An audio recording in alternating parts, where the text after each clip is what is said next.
নমস্কার বন্ধুরা, কেমন আছেন সবাই? আমার বাড়ির গল্প গাথাতে আপনাদের স্বাগত জানাই। আজকে তো জন্মাষ্টমী, আমার গোপু সোনার জন্মদিন। তো সকালবেলায় আগে আমি ঘরদোরগুলো সমস্ত কিছু পরিষ্কার করব, তারপরে আমার গোপু সোনার জন্মদিনের ব্যবস্থা। মনে হয় তাতানটারও যদি আগস্ট মাসেই জন্মদিন হতো তাহলে খুব ভালো হতো, কারণ আমার 9 তারিখে জন্মদিন, কর্তাবাবুর 12 আর গোপুর তো এইরকমই আগস্টের কোনো না কোনো একটা তারিখে হয়। তো মাঝে মাঝে মনে হয় যদি আমাদের 4 জনেরই আগস্টে হতো তাহলে কতটাই মজা হতো। মাসের প্রতিটা হপ্তাহে আমরা খুবই মনে হয় ব্যস্ত থাকতাম। তো যাই হোক, আর একটা অন্য দিন, তাতানের তো জন্মদিন অক্টোবরে, তো সেইটারও আমরা অপেক্ষায় আছি। আগে আমার ছোট ছেলের জন্মদিন, তারপরে তাতানের। আর কালকে তো কোনো বাজার হাট কিছুই করা হয়নি, আজকে সকালেই সমস্ত কিছু করতে হবে। আসলে এই কটা দিন আমি এমনি কি বলবো, কর্তাবাবুকে নিয়ে একটু ব্যস্তই আছি বা ছিলাম। আসলে ওর তো বলছি না কদিন ধরে শরীরটা ভালো নেই, তো সেই কারণেই বাজার করা হয়নি।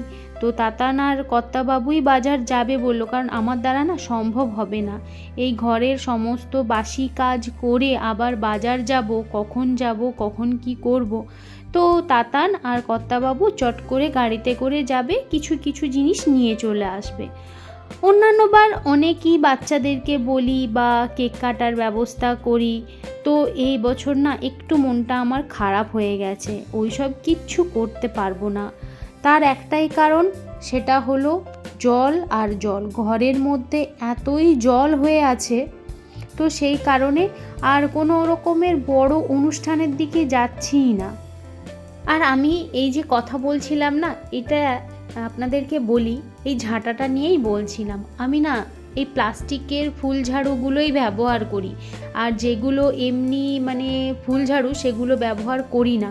কারণ এই প্লাস্টিকের ফুল ঝাড়ুগুলোতে আপনার যেখানেই যাই চুল থাক না কারণ আমার প্রচুর হেয়ার ফল হয়, তো খাবারে পড়লে তো কর্তাবাবু চিৎকার করে বা কিছু। তো আমাকে একজন বলেছিল যে তুমি প্লাস্টিকের ফুল ঝাড়ু ব্যবহার করবে তো ঘরে তোমার কোনায় একটা চুলও পড়ে থাকবে না, সব ওই ফুল ঝাড়ুর মধ্যে দেখবে আটকে যায়। তো আমি এটা নেওয়ার পরে সত্যি দেখলাম যে না, এটা সত্যিই কাজের, খুব কাজ দেয়। তো আপনাদেরকে বলবো আপনারাও যদি চান তো এইটা ব্যবহার করতে পারেন। আর একটার অসুবিধা কি, প্রচণ্ড ভারী। আমি না ঝাঁট দিতে দিতে আমার হাত প্রচুর ব্যথা হয়ে যায়, এত ভারী, আমার মনে হয় যেন আমি একটা লোহার কিছু নিয়ে ঝাঁটাচ্ছি। তো যাই হোক, ভারী হোক বা যাই হোক, এইটা কাজে খুব সুন্দর লাগে আর খুব সুন্দর কাজে দেয়। যে আমাকে বলেছিল তাকে আমি অনেক ধন্যবাদ জানাই, যে একটা খুব সুন্দর আমাকে জিনিসের কথা বলেছিল।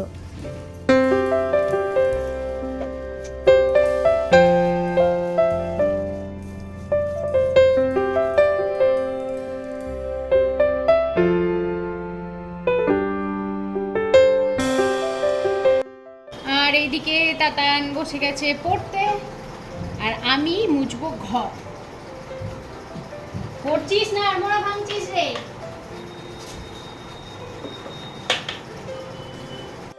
আপনারা এই কাজটা হয়তো আমাকে প্রথমেই করতে দেখছেন, ঘর মোছার কাজটা, কারণ এইটা আমি সত্যি আপনাদের সাথে প্রথমেই শেয়ার করছি। কারণ আমি আজ প্রায় 2 মাস বাদেই বলতে পারেন ঘর মুছছি, কারণ প্রতিদিন এতই বৃষ্টি হচ্ছিল আর ঘরের মধ্যে জল আর জল, কারণ ড্যাম পড়ছিল, ছাদ দিয়ে জল পড়ছিল। এখনও দেখুন না কত জল পড়ে আছে, বা এখনও জল অল্প অল্প পড়ছে। তো ভাবলাম না, আজকে না ঘরটা মুছলে হবে না, আজকে জন্মাষ্টমী, ঘরটা তো অবশ্যই মুছতে হবেই, পরিষ্কার করতেই হবে। তো সেই জন্যে আপনাদের সাথে মোছারও পুরো ভিডিওটাই আমি শেয়ার করলাম, যে ঘরও কেমনভাবে কি মুছি না মুছি সেটাও আপনাদের সাথে শেয়ার করা দরকার। আর আমি না সাধারণত ওই লাঠি দিয়েই ঘরটা মুছি, কিন্তু আমার কদিন ধরেই না হাঁটতে যাওয়া হচ্ছে, না ব্যায়াম করা হচ্ছে, আর চেহারাটাও তো কিছু কম হচ্ছে না। তো সেই কারণেই ভাবলাম যে না, এরকমভাবেই ঘরটা মুছতে শুরু করি, কারণ তাহলে একটুখানি ব্যায়ামও হয়ে যাবে আর না করে করে যা হয় আর কি, তো না করে করে কুঁড়ে হয়ে গেছি, আর এইরকমভাবে মুছতেও পারি না। আগে শরীর কত ফ্লেক্সিবল ছিল, এখন যেন উফ আর ভাল লাগে না, বাবা নিচু হও, এই হও সেই হও, কত ব্যথা বেদনা এই নিয়েই যেন আছি। তো সেই কারণেই আজকে ঠিক করলাম না, এবার থেকে ঘর মুছলে এইরকমভাবেই মুছবো, একটু পরিষ্কারও ঘর হবে আর আমার ব্যায়ামটাও হবে। আর চলুন ঘরগুলো পুরো পরিষ্কার করে সুন্দর করে মুছে নিই। আর আসল আমি আরও কেন মুছি না বলুন তো, আমার না একবার মুছলে হয় না, আমার যেন জায়গাটা 2-3 বার মুছতে লাগে, ওই কারণেই আমার আরও যেন কাজ বেড়ে যায়।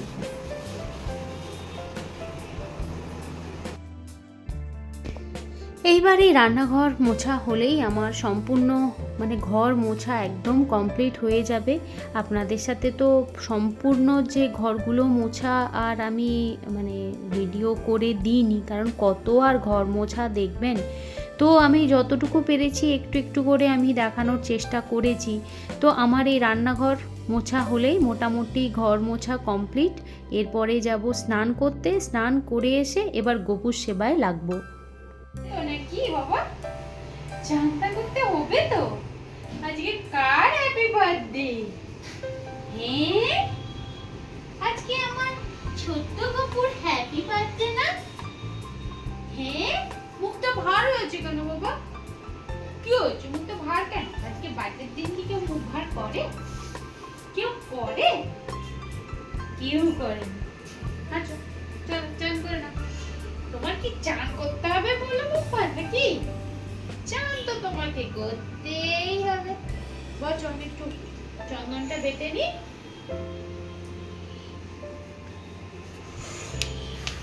বচো সাঁতার কাটো তো একটু দেখি।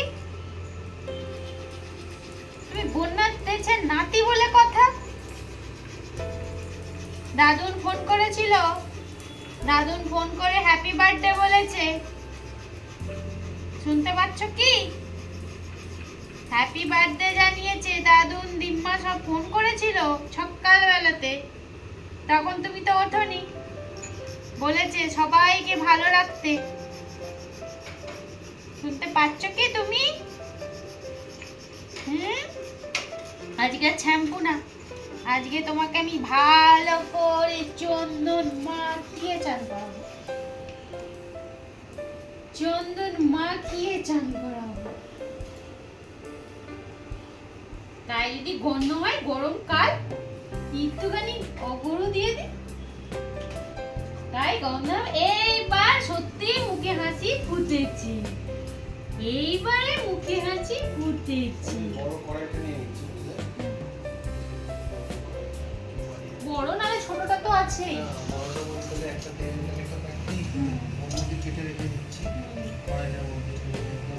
ভালো করে চারিদিক ঘুরছে ঘুরছে, বগল টগল গুলো নোংরা হয়ে গেছে, নোংরা হয়ে গেছে।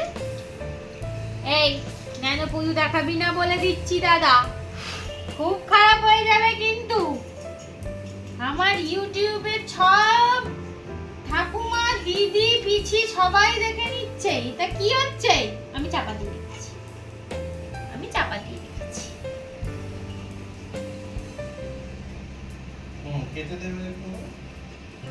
বাবাই তো জানে না যে ঘাগরা এরকম হয়, বাবাই তো জামা কেনেই না তোমার, আজকে প্রথম কিনতে গেছে তাই বুঝতে পারিনি।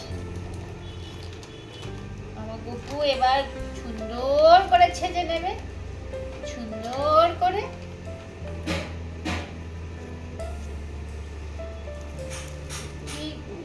করে বসবে, আমার নেরু বেলু ওই গপুটাই কিন্তু সুন্দর, বল? নীলটা দিতে পারছি। এই দেখ দাদা একদম ম্যাচিং ম্যাচিং বলে দিচ্ছে নীলটা। দেখিতে বলি বাবা, দাঁড়াও হার করতে হবে তো, সব গয়নাগাটি গুলো পরতে হবে না?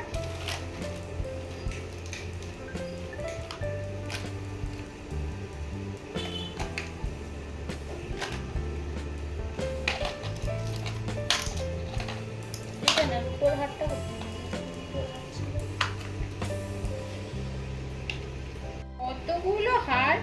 করছে রে বেটা?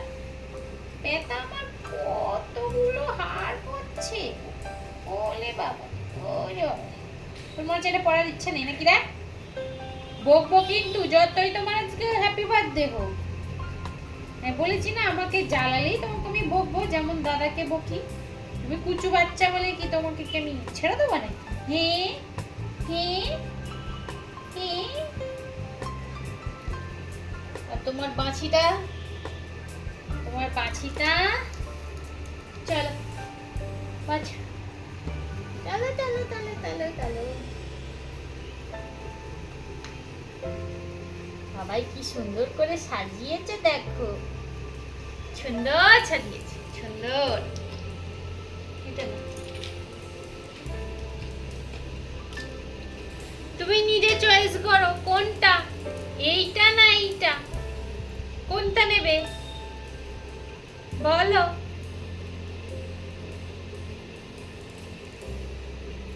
এইটা আচ্ছা, একটু বড়টাই না।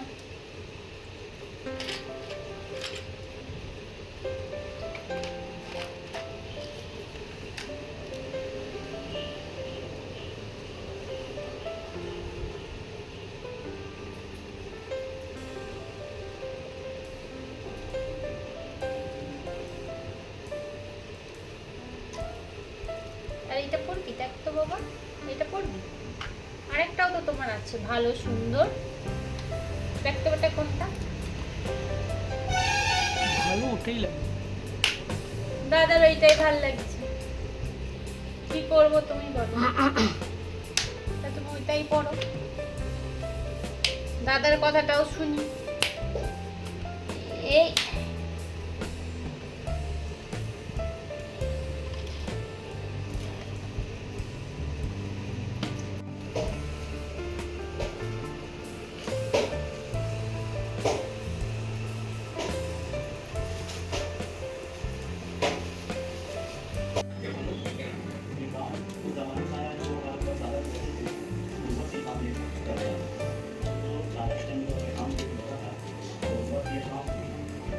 দেখ তাহলে বড়া খাবি তো কি রে পুচু বাবা, এই পুচু বাবা এরকম ভাবে তাল পাওয়া যায়। তুই আগে খেলতে নাকি এখন বৃষ্টি পড়ছে না, তার বাবা মুখটা কি ভয়ঙ্কর করে ঘোরালি রে।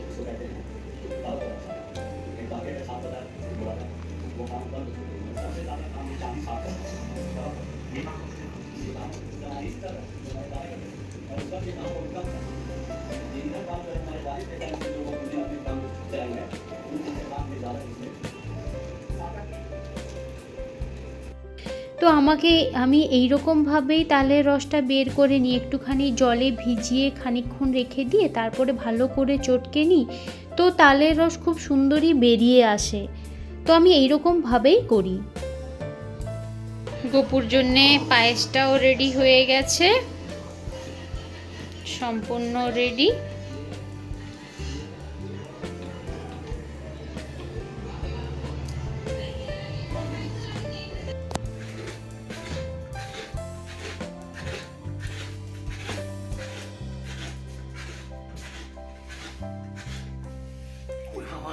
তালের আটিগুলো রেখে দিয়েছি, এইখানে রেখেছি, ছাদে গিয়ে রেখে দিয়ে আসবো।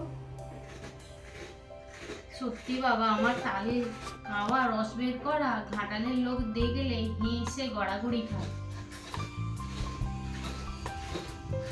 এরকম চটকে চটকে তুই বের করিস।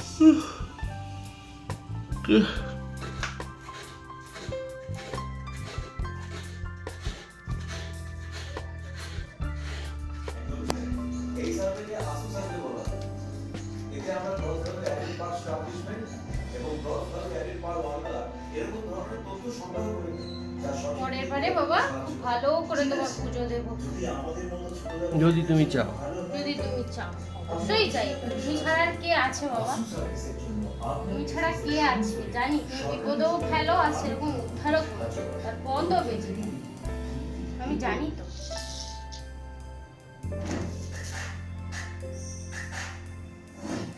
তুমি একটু বের করে খাইয়ে দিতে পারতে পায়েস। তুমি একটু ভালো। আমি হাতে করেই খাওয়াই।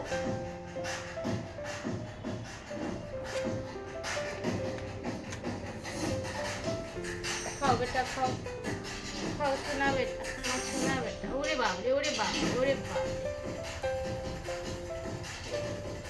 মিষ্টি মিষ্টি টিট্টি সব ঠিক আছে তো? মিষ্টি টিট্টি সব ঠিক আছে তো? ওই দেখো মিষ্টি টিট্টি সব ঠিক আছে তো? ও হাতে একটা চকলেট দিলে না? হুম।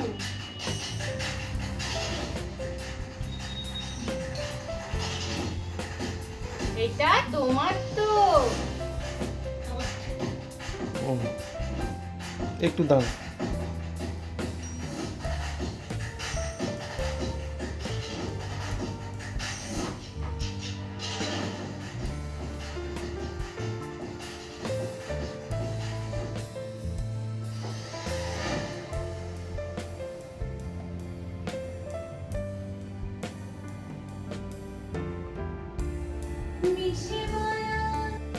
তো বন্ধুরা, এই ভিডিওটা আর আজকে বিশেষ বড় করছি না। আমার গপুর বার্থডেটা তো দেখলেনই কেমনভাবে করলাম। আজকে তো জন্মাষ্টমী, কেমনভাবে পালন করলাম সেটা তো আপনাদের সাথে আমি শেয়ার করলামই। আমি আসল গপুকে নিজের ছোট্ট ছেলের মতনই দেখি, তো আমি যতটা পেরেছি করার চেষ্টা করেছি। যদি কোথাও ভুল করে থাকি আমাকে ক্ষমা করবেন। আর আমার ভিডিও যদি ভালো লেগে থাকে লাইক, কমেন্ট আর সাবস্ক্রাইব করবেন। আর যদি কোথাও ভুল করে থাকি আমাকে ক্ষমা করবেন। সবাই ভালো থাকবেন, সুস্থ থাকবেন। আমি সবার মঙ্গল কামনা করি। গপু সবার ভালো করুক।